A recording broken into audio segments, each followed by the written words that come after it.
She was gone, and no one knew why. Her shoes were by the lake, her phone still had battery, but Maya Lee never came home. That night, everything changed for her little brother Kiran. Because when someone disappears, the silence they leave behind can be louder than words.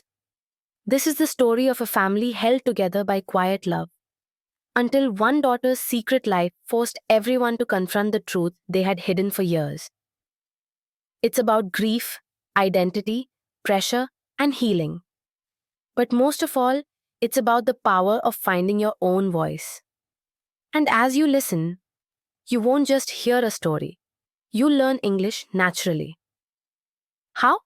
Let me tell you. Why this story helps you learn English easily. 1. Real emotional language. You hear how English is used in emotional, personal moments. That helps you feel the words, not just understand them. 2. Repeated everyday vocabulary. The story uses real conversations and common phrases, perfect for daily English learning. 3. Improves listening and fluency. Listening to stories trains your ears to understand native rhythm, tone, and sentence flow. 4. Motivates you emotionally. You'll remember words better when they are connected to strong emotions and stories. 5.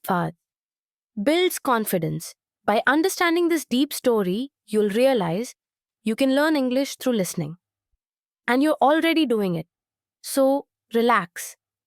Put on your headphones and let's begin this powerful journey. Because sometimes what we never said is exactly what we need to hear. Maya Lee was gone. Not missing. Gone. On the morning of September 4th, her younger brother Kiran found her absence first in the details. The kettle hadn't been used, her sneakers weren't by the door. Her room smelled like lavender and paper, but it was too quiet. Kiran had assumed she'd gone for a run, but the sun was already high, and Maya never ran past 7 a.m. She's probably with Claire, he told himself. Though Claire had moved across town last spring.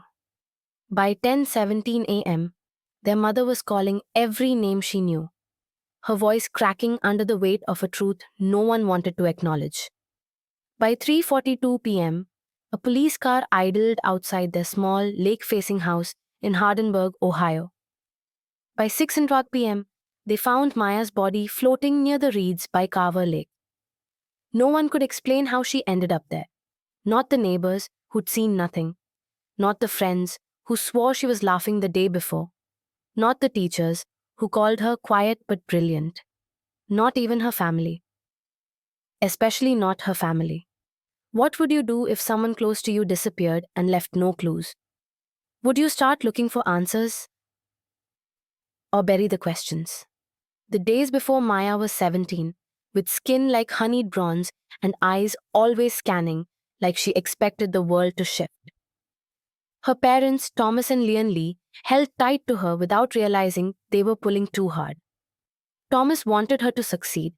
His definition of success measured in college acceptances, scholarships, and valedictorian speeches. Leon wanted her to belong, to be seen as normal, not other. And Maya? She wanted silence. Not the kind you find in a library, but the kind that exists when no one expects anything from you. She wrote poetry in the back of her chemistry notebook and folded it shut before anyone could read it. She told people she wanted to major in biochemistry, but secretly kept an application for a creative writing program under her mattress. She spoke less every year. But no one noticed. Kiran's confusion. Kiran Lee was 14, and Maya's shadow. Not just metaphorically. He had learned to walk by following her steps. When Maya practiced piano, he sat under the bench. When she read, he pretended to nap beside her. He didn't know how to live without her rhythm guiding him. Now all he heard was silence. She wouldn't, he tried to say at the police station, but trailed off. Wouldn't what? The officer asked. Wouldn't go there, the lake. She hated deep water. The unspoken rules. Their father, Thomas, a second-generation Chinese-American professor, had grown up believing that success earned safety. If you were the smartest in the room, no one questioned your place in it. He didn't talk about his own father, who had died too early, or about how kids at his school used to laugh when he brought dumplings for lunch. He just made sure Maya brought sandwiches instead. Their mother, Lian, had moved to the US from Guangzhou in her 20s. Her English was flawless, but she still flinched when someone complimented it. She kept her hair dyed brown and smiled more than she needed to. When Maya was born, Lian vowed her daughter would never feel like an outsider. So she pressed her into ballet, signed her up for Girl Scouts, made sure her accent matched the news anchors on TV.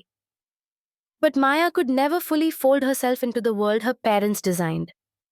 Have you ever tried so hard to fit in that you felt like you were losing yourself? Tell us in the comments. Your story might help someone else find peace. A family of secrets. That night, Kiran sat by Maya's empty bed. He stared at the ceiling and thought about all the things he had never told her. About the time he found her crying after a math test. About how he saw her tear up her college essay. He remembered, too, the way she paused before answering when their mother asked, "Are you happy?" And how Maya had once whispered into his ear, "It's like I'm screaming, but no one hears me." Sometimes what destroys us isn't the storm, it's the silence after. And sometimes the deepest questions don't need answers. They just need someone brave enough to ask them out loud. By listening to stories like this, you absorb natural sentence flow, emotional vocabulary, and reflective tone, tools that are essential for mastering English fluency. If this story made you think or feel something, please comment with one thing you've never told anyone. And don't forget to like, share, and subscribe to Epic English Stories. Every story helps you get closer to fluency and closer to understanding yourself. The funeral was a blur of carnations and apologies. People said the same things. She was so bright. She had such a future. She always seemed fine. But no one really knew Maya Lee. Not her classmates, who mistook her silence for confidence. Not her teachers, who saw her as a future scientist but never read her poetry. Not even her parents, who clutched each other like if they held tight enough, they could reverse time. And especially not Kiran. A hidden letter. 2 days after the funeral, Kiran found it. He was digging through Maya's dresser, searching for something, anything that would feel like her. Under a stack of old magazines and folded scarves, he found an envelope labeled, "If I Disappear." Inside was a single sheet of paper, with words written in her unmistakable looping script. If I disappear, it wasn't sudden. It started slowly, when I smiled less, when I stopped speaking in class, when I stopped dreaming aloud. It wasn't one moment, it was every moment piled up until I couldn't breathe beneath it. There was no goodbye, no signature, just the weight of a truth Kiran didn't understand. Yet. Have you ever found something, an old letter, a diary, a voice message, that changed how you saw someone forever? The parents begin to fracture. Grief affected Thomas and Lian in opposite ways. Thomas became obsessed with routine. Every dish had to be cleaned before 8:00 p.m. Every bill paid on time. Every picture of Maya perfectly aligned. Control made the chaos feel smaller. Lian, on the other hand, stopped trying. She burned rice. She slept until noon. She forgot to comb her hair. She began sitting by Maya's room with the door slightly ajar, as if waiting for her to return. They spoke less each day, the silence between them growing louder. At school, Kiran returned to school on Monday. Everyone looked at him like he might break. His teachers spoke gently, too gently, like every word was made of glass. Only one person approached him like normal. Ana Ramirez, the girl who sat 2 rows behind him in English class. You okay? She asked. Kiran didn't know how to answer. Anna didn't push. She just handed him a piece of paper and walked away. It was a poem, not written by her. It was Maya's. The hidden side of Maya. Maya had joined a secret poetry group at school. No one knew. Not her parents, not her teachers, but Anna had been part of it too. Maya had submitted under a pen name, Elara. She never shared much about herself, Anna said later when Kiran found her by the library steps. But her poems, they screamed. Kiran asked to read them all. There were over 20, and every one of them spoke about drowning. Not literally, in pressure, in identity, in expectations. The lines bled with beauty and pain. They say be yourself. But what if yourself is not what they want? What if being yourself makes you invisible? Have you ever hidden a part of yourself because you feared people wouldn't understand it? Comment yes if you have. You're not alone. The things she never said. Lian sat at Maya's desk late one night. For the first time, she opened her daughter's journal. She had never invaded her privacy before. But now, it was the only voice left. She expected complaints. She expected rebellion. What she didn't expect was a single line underlined 3 times. I don't know who I am, without pretending. Lian broke down crying. Not loud sobs, just quiet ones, like the ones Maya must have held inside. She realized she had wanted Maya to be accepted so badly, she never asked if Maya accepted herself. Kiran's resolve. Kiran stopped trying to be quiet about Maya. He told the teachers about her poems. He asked the school newspaper to run one in her memory. He told his parents she didn't want to be a doctor. He asked his mom why they never let her speak Chinese at home. He asked his dad why success had to mean becoming someone else. They didn't have answers, but the questions echoed in their house, louder than silence ever had. When someone leaves, they don't take everything with them. They leave behind pieces, scattered in journals, friendships, half-finished dreams. And if we're brave enough, we can pick them up and start to understand. This part of the story helps you understand metaphors, emotional context, and poetic language, all key to deepening your fluency and connection to English. If Maya's story touched your heart, write one thing you wish someone had asked you when you were younger. And don't forget to like, comment, and subscribe to Epic English Stories, because every story you hear makes your English and your empathy stronger. Kiran had never thought about identity before. Not really. He had accepted things. That he brought lunch from home and other kids didn't. That his parents corrected his grammar at the dinner table. That Maya walked between two worlds and fit in neither. But now, he couldn't ignore it. Maya's closet. One afternoon, he opened Maya's closet, not out of curiosity, but guilt.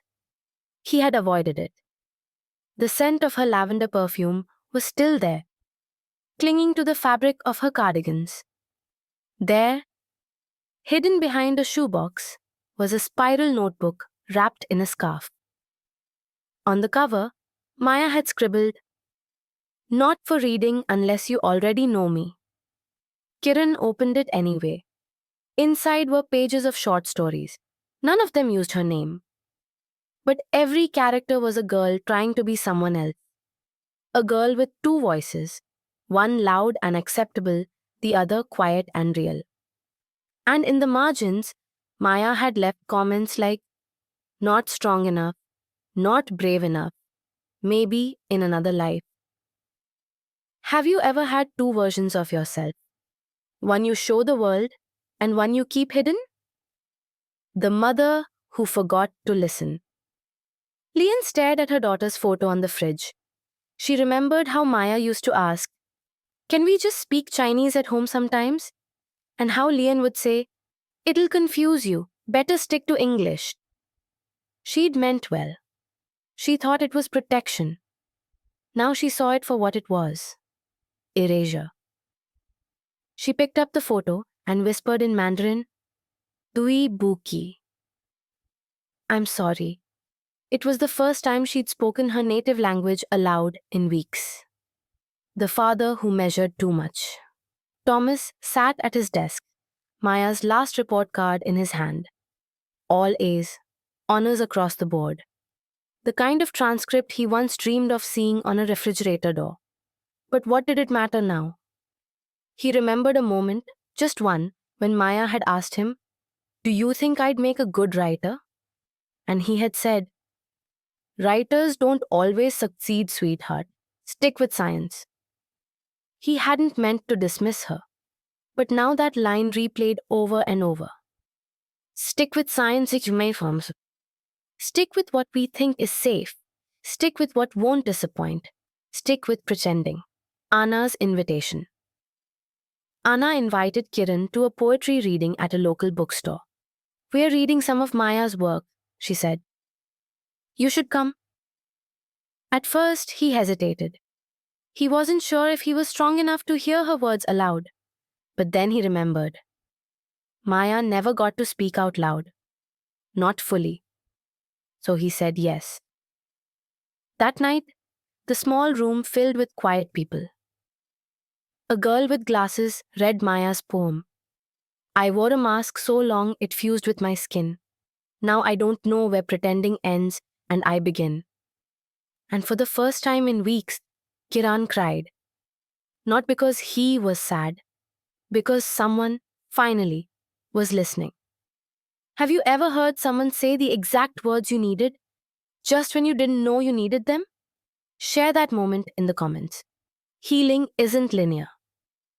After the reading, Kiran walked home with Anna. Did Maya ever seem happy? He asked her. Anna paused. She wasn't unhappy. She was just tired of shrinking. That night, Kiran wrote his first poem. It wasn't perfect, but it was real. And he placed it on Maya's old pillow. You taught me that being silent isn't the same as being okay. So I'm speaking now, for both of us. The family at the table weeks later, the Liss began to talk again. Really talk. They shared meals without background noise. Leon taught Kiran how to make dumplings, just like her mother did. Thomas started leaving sticky notes with encouraging messages around the house.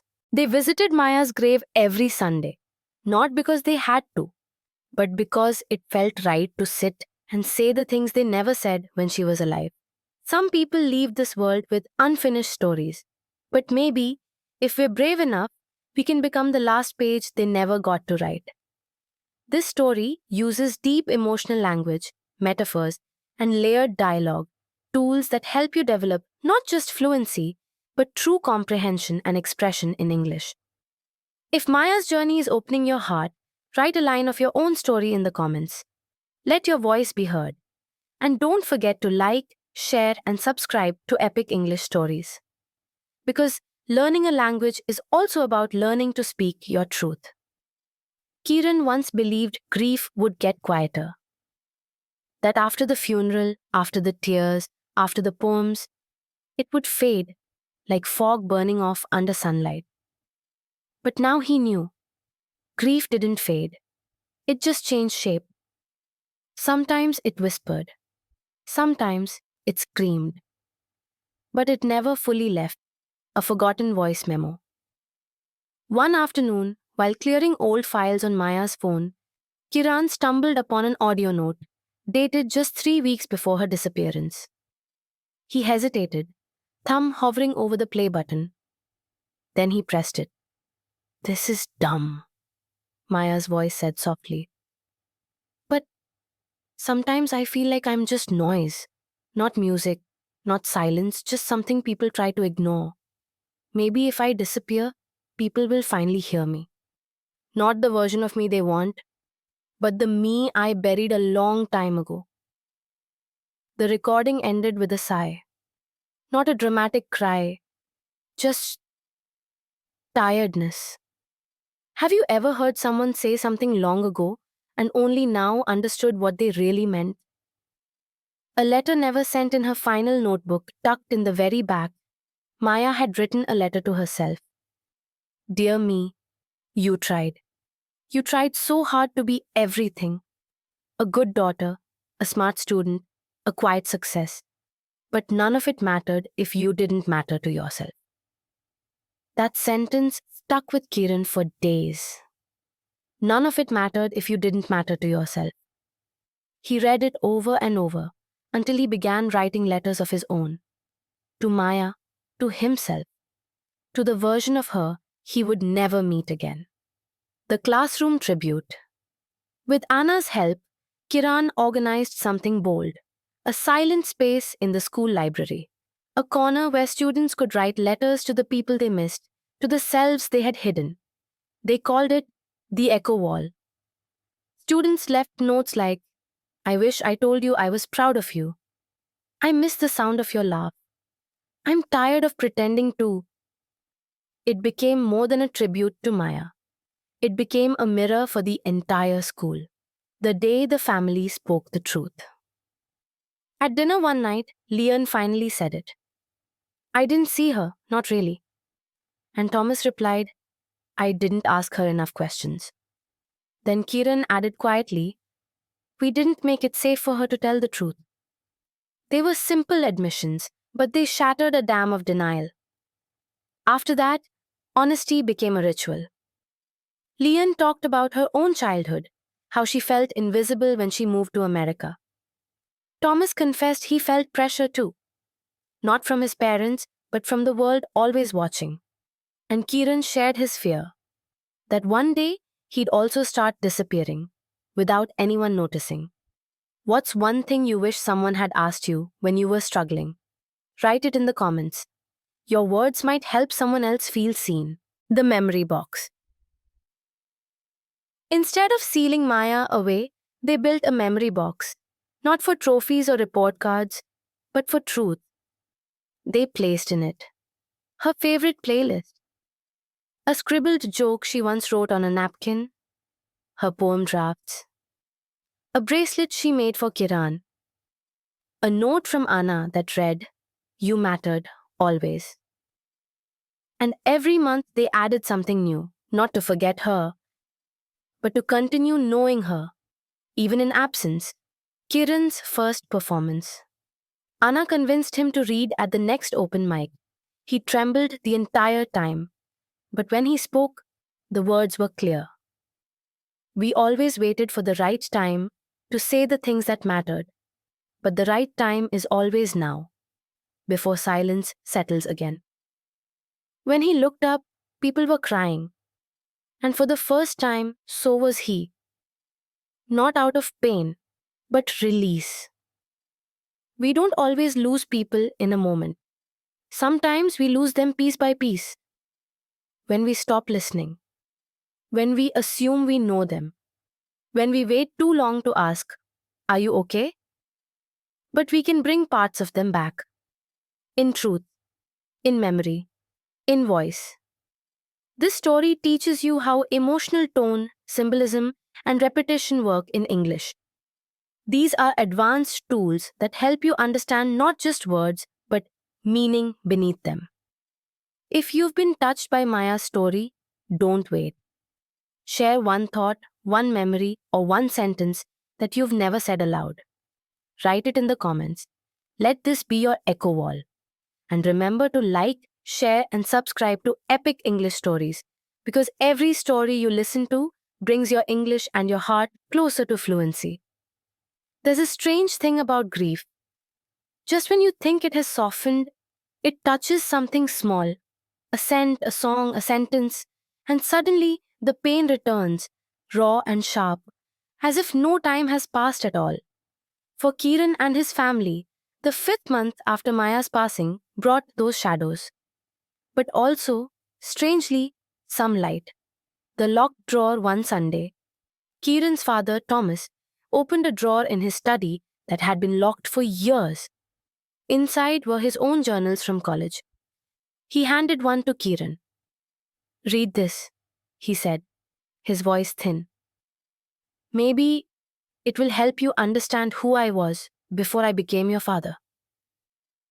Kieran read about a young man who felt invisible in lecture halls, who once skipped exams to walk through city parks and write poems in secret. A man who dreamed of being a historian, not a chemist. He looked up at his father. Why did you stop writing? Thomas looked down. Because I thought being respected was more important than being real. Have you ever given up something you loved just to be accepted? What was it? Leon's recipe for remembering. Leon, Maya's mother, started something unexpected. She began cooking dishes from her own childhood again: steamed fish with ginger, taro cakes, rice porridge. Every dish came with a story, a memory. Maya always asked why I didn't teach her these things, Leon confessed. I didn't want her to be teased for smelling like garlic at lunch. She looked ashamed, but Kieran said softly, "It's not too late for me to learn." So Leon taught him. They made dumplings while Maya's favorite music played. They laughed when the dough stuck to their fingers. It didn't erase the loss, but it added warmth to the silence. Anna's question. One evening, Anna sat next to Kiran at their usual spot in the library. She told me once, Anna said, that she felt like a translator, like she was always trying to explain herself in languages no one really spoke. Kiran nodded. Anna leaned in. Do you ever feel like that too? Kiran blinked. No one had ever asked him that. Not his parents, not his teachers, not even himself. Yes, he whispered, all the time. The wall of names. At school, the echo wall grew. Hundreds of letters, dozens of poems.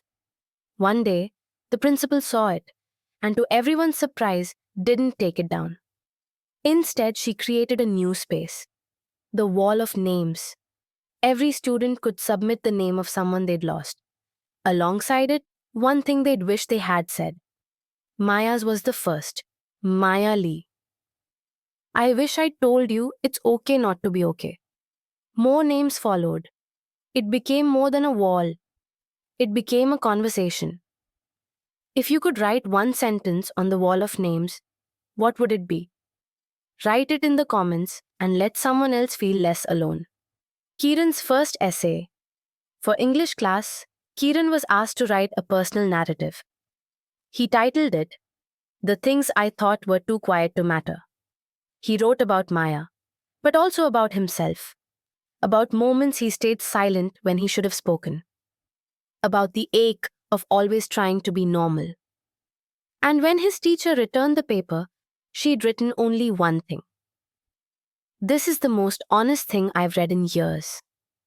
Thank you for trusting your voice. A family that no longer hides. One evening, the three remaining Lees sat together with photo albums spread across the table.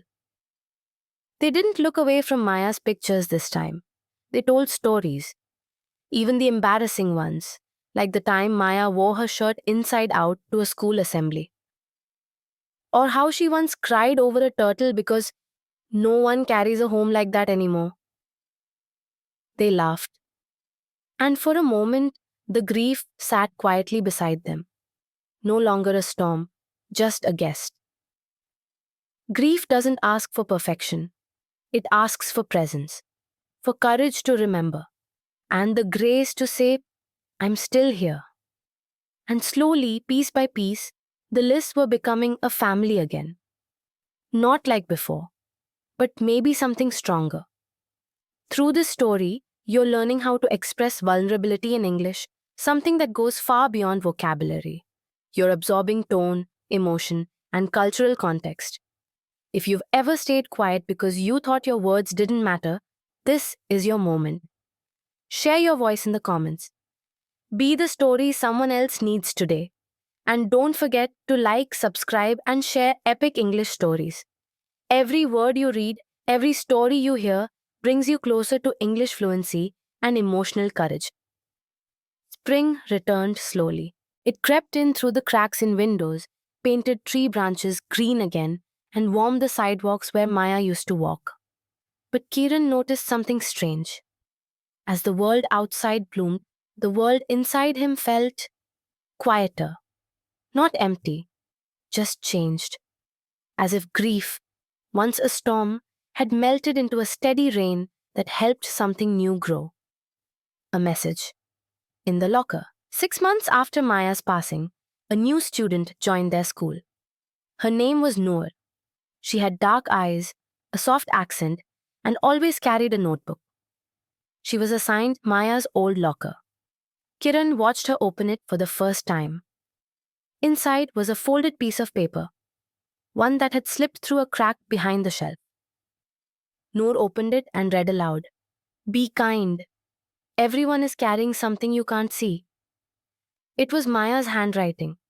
What's the most powerful sentence someone ever wrote or said to you? Write it in the comments. It might help someone else today. The podcast episode. Anna and Kiran decided to do something bold. They recorded a podcast episode titled, "What We Never Asked Her." It wasn't fancy. Just a phone mic, a quiet room, and their memories. They talked about Maya, about mental health, about pressure, identity, and the silence that follows people of color in schools that don't ask enough questions. By the end, Anna asked, "What would you say to her now if she could hear you?" Kiran whispered, "You didn't have to be perfect. You just had to be here, and that was enough." Leon's garden. Leon began a small garden on the balcony. At first, it was just herbs, basil, mint, and ginger. Then she added flowers, jasmine, marigold, snapdragons. She called it Maya's garden. Every morning, she talked to the plants like they were her daughter. "I'm learning," she'd say. "I'm still your mother, even now." Sometimes Thomas joined her with tea. He didn't say much, just sat beside her. And that silence, unlike before, was peaceful. The school memorial day. Kiran proposed something to the principal. A day of remembrance. Not for just Maya, but for anyone the students had lost or struggled to understand. The school agreed. That day, no exams, no homework, just workshops, music, letter writing, group discussions, a candle lighting ceremony. Someone read poetry. Someone else played a quiet guitar melody. Noor drew chalk art of a girl standing in rain, holding an umbrella made of words. And Kiran, for the first time, told the full story of his sister on stage. "I used to think telling her story would make me sad," he said. "But not telling it made me forget who she really was." If your story could help one person feel less alone, would you share it? Try writing the first sentence below. That's all it takes to begin. Thomas's confession. That night, Thomas sat Kiran down. "I never told Maya about my worst moment," he said. "When I was 16, I failed physics and thought I'd disappointed everyone. I didn't talk to anyone for a week." Kiran blinked. "Why didn't you ever tell us?" Thomas smiled sadly. "Because I thought being strong meant hiding the hard things. But maybe it's the opposite." Kiran nodded. "Yeah, maybe strong means showing them." The diary that wasn't lost. Anna gave Kiran a small wrapped package one day. Inside was a journal. It was Maya's, one she had left at Anna's house months before her passing. Most of it was poetry, tiny thoughts, doodles, and quotes like, "The world needs softness, not more sharp edges. I wish people knew that I don't want to be fixed. I want to be understood. Maybe silence isn't absence. Maybe it's another language." Kiran read it all, cover to cover. He smiled and cried and whispered thank you to the pages. Healing doesn't look like forgetting. It looks like remembering differently. It looks like speaking slowly about what once broke you. It looks like planting flowers and telling your story out loud. It looks like a sky that didn't break today. Even though it almost did, this part of the story helps you learn how metaphor, emotional narrative, and dialogue create strong storytelling in English. You're not just learning words, you're learning depth. If you've ever carried a story too long in silence, now is the time to write the first line. Use the comment box like your journal. Be brave. Be seen. And please like, share, and subscribe to Epic English Stories because every story you hear trains your ears, opens your heart, and helps you grow in English and in life. Some people think healing means moving on, but Kiran learned that healing was something quieter, more like moving with the pain, carrying it, reshaping it, letting it soften in the sunlight of ordinary days. As time passed, Maya's absence remained, but so did her voice, no longer haunting, but guiding. The graduation letter. It was almost the end of the school year. Seniors were preparing for graduation, and Kiran, though only a junior, was asked to speak again. This time at a smaller ceremony honoring lost students. He hesitated at first. Then he sat by the window one night and began to write.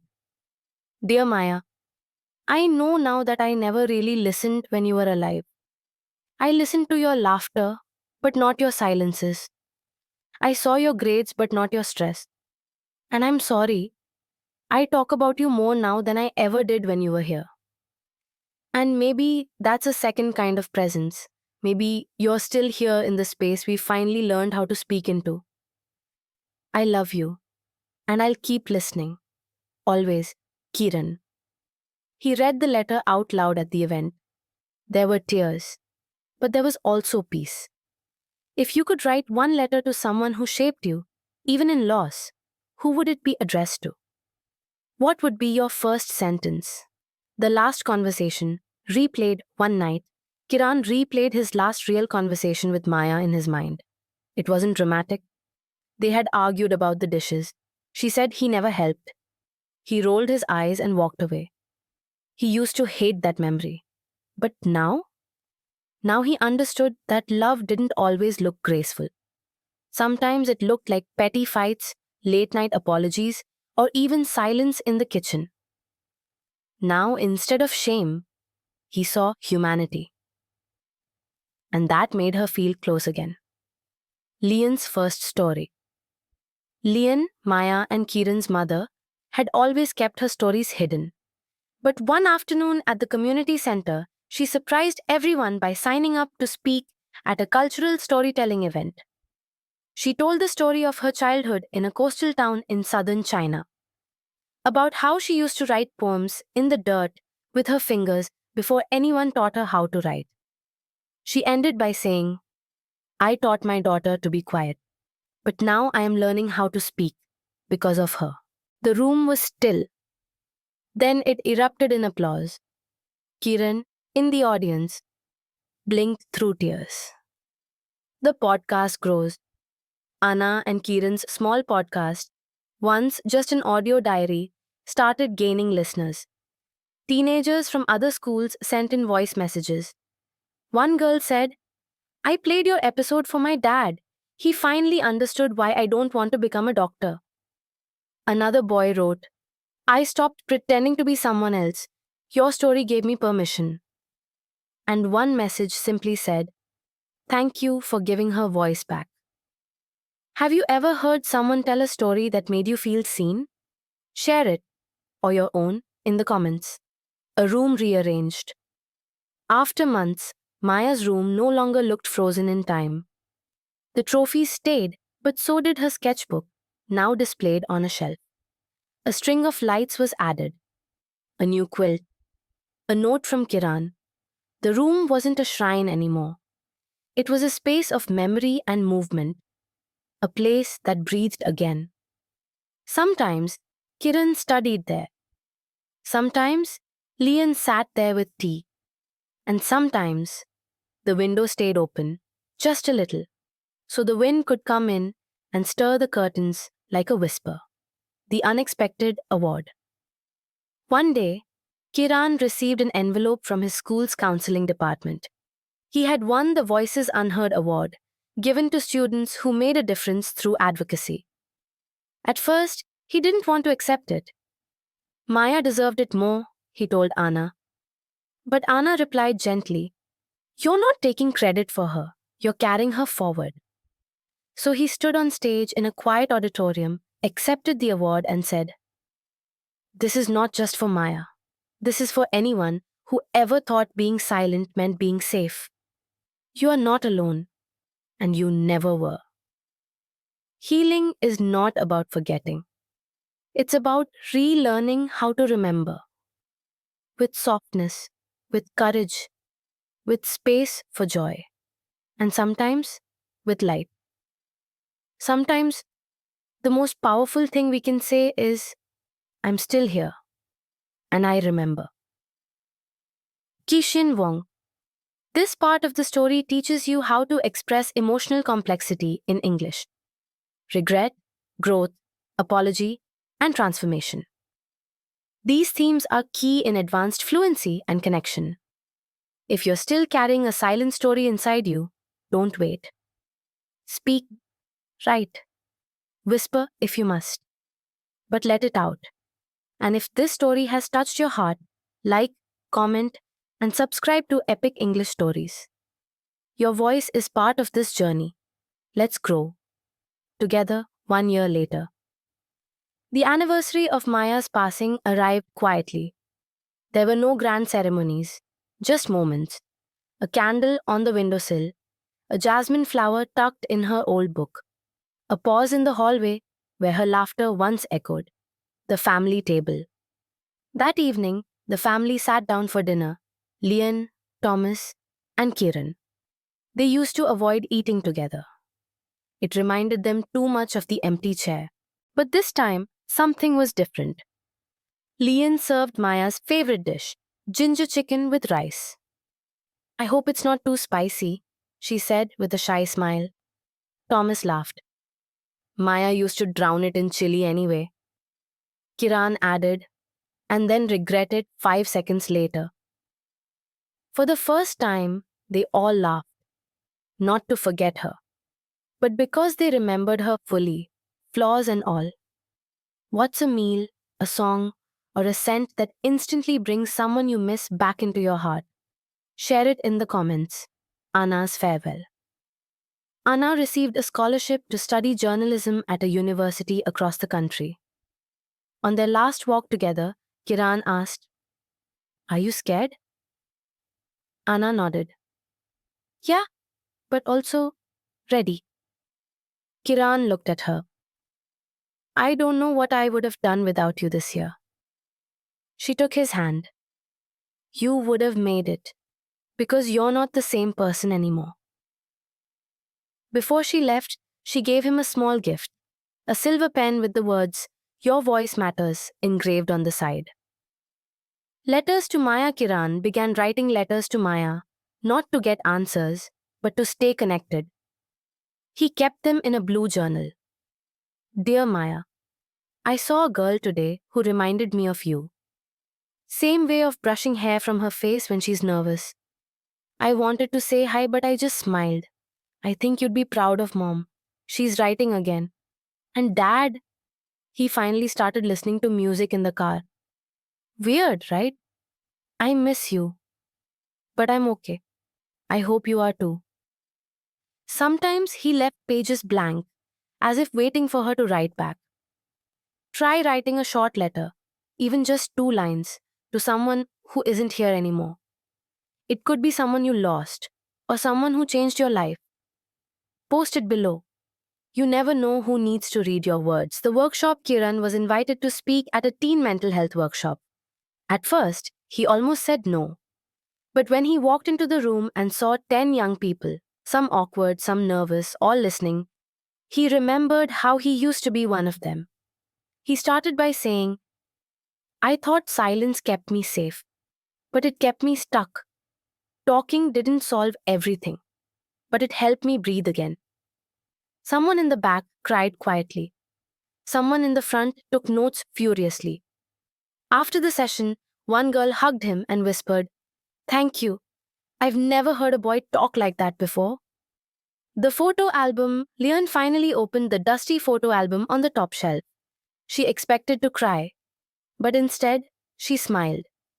There was baby Maya covered in cake, little Kiran wearing her hair clips, Thomas holding both of them like lifelines. She called Kiran in. They sat on the floor flipping pages, laughing, remembering. We were messy, Leon said. Kiran nodded. But we were real. She rested her hand on his. And we still are. Till grief never disappears, but it becomes part of your roots. It anchors you in compassion. It teaches you to listen, to speak, and to hold space for joy, even after everything changes. This chapter builds your emotional vocabulary and helps you practice writing reflective letters, dialogue, and descriptions. These skills are key to mastering English in both conversation and writing. If this story has touched your heart, let someone else feel less alone. Share it. Like, comment, and subscribe to Epic English Stories to keep learning, growing, and healing through stories. Your words matter. Your voice is powerful. Let it be heard. The University Offer. It came in a thin envelope, not a grand package. Kiran opened it slowly, almost afraid to hope. Inside, congratulations. You've been accepted to the creative writing program at Renwood University. He stared at the letter. Not because he doubted it, but because he knew. This moment was something Maya never got. And he was here, living, learning, writing, for both of them. He whispered, "We made it, Maya." Packing memories.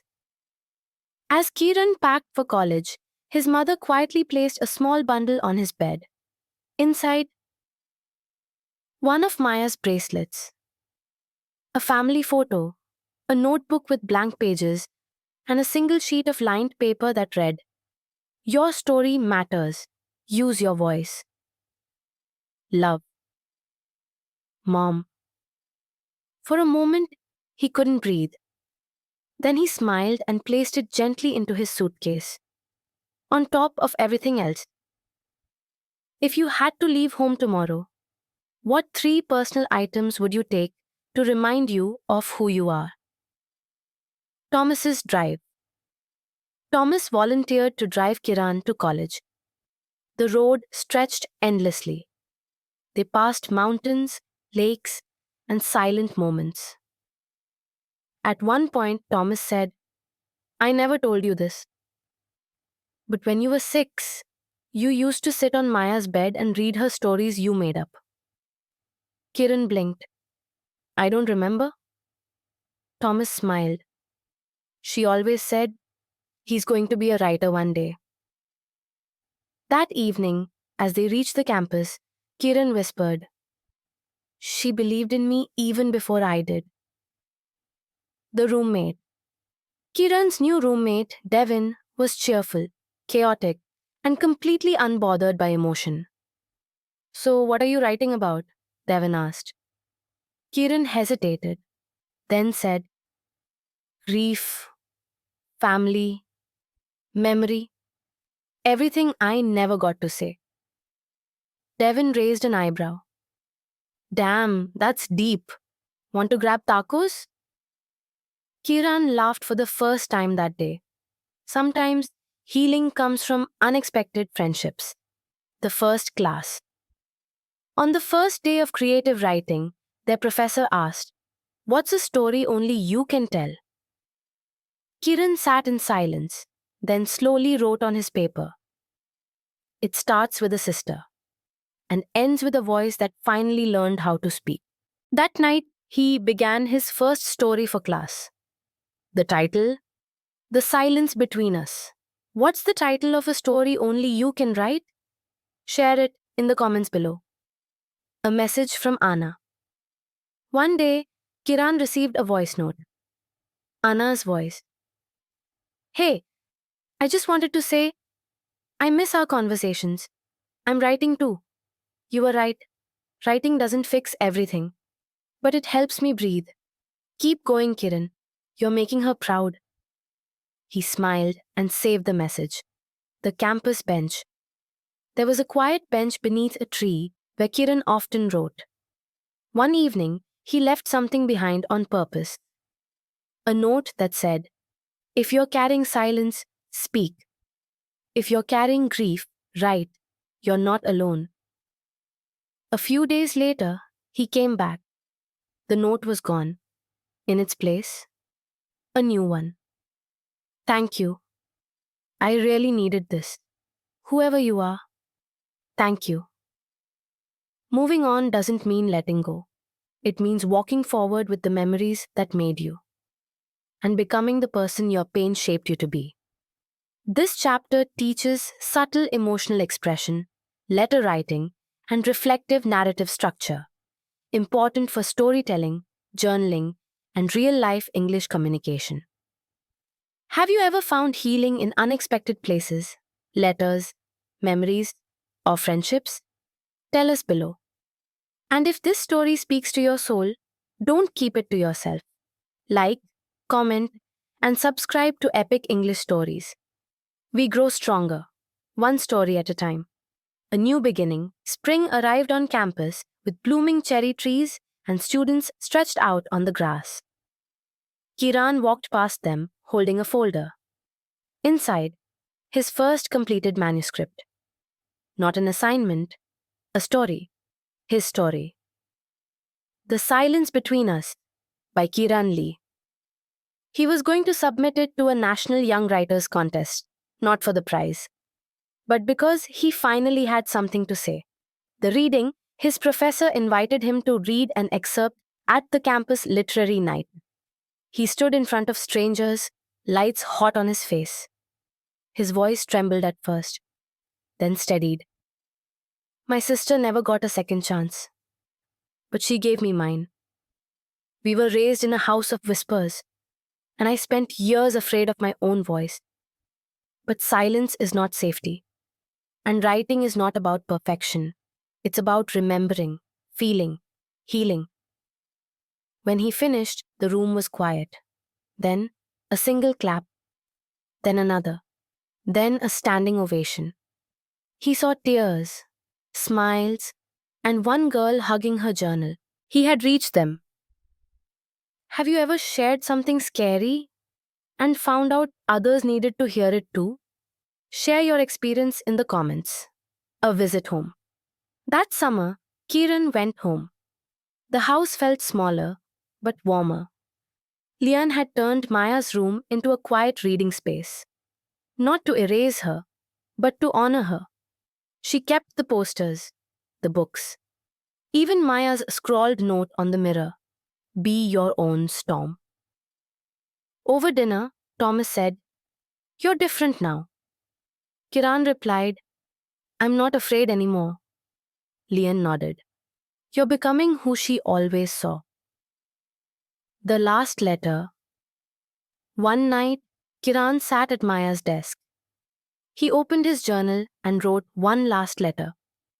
"Dear Maya, you missed graduations, birthdays, and heartbreaks. But somehow, you've been with me through all of it. I used to ask why you left. Now I ask, what will I do with the time I've been given? The answer? I'll speak. I'll write. I'll love loudly. I'll live the story we never finished. Thank you for being my beginning." He didn't cry this time. He smiled. Then closed the book. A future unwritten. As Kiran boarded the train back to college, a girl next to him was reading a poem, mouthing the words under her breath. She looked nervous. Kiran leaned over and said, "First time away from home?" She nodded. He offered her a kind smile. "Me too. Last year. You'll be okay." She smiled back, grateful. And just like that, a new chapter began. Some stories end in silence, but others begin when we finally choose to speak. This was never just Maya's story, it was Kiran's. And now it's yours too. Because in the quiet moments between pain and healing, we all carry things we never said. And maybe, just maybe, we're ready to speak them now. This final part strengthens your skills in spoken storytelling, closure writing, and emotional expression. Key for real-world conversations, essays, and personal growth in English. If you followed this journey from beginning to end, thank you. Your heart matters. Your story matters. And your voice is worth hearing. Like, comment, and subscribe to Epic English Stories to keep learning English through stories that inspire, heal, and connect. What's your story that's never been told?